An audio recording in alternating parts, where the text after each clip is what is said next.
Here is a rice recipe that y'all have been asking me for. All I did was add some butter to my pot. I add some Spanish spice mix. It's full of flavor and it's not salty, and that's why I love to use it.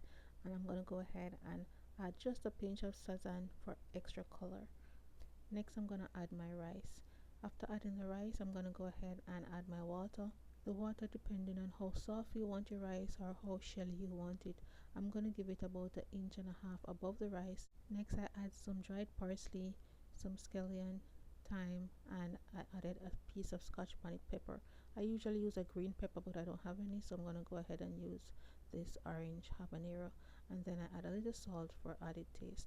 Cover the pot, allow it to boil up. As soon as it's boiled, I turn it down and allow it to steam until my rice is fully cooked. Just in case you can't get that Spanish spice mix, I got mine at TJ Maxx on their spice shelf, but I will let you know the ingredient.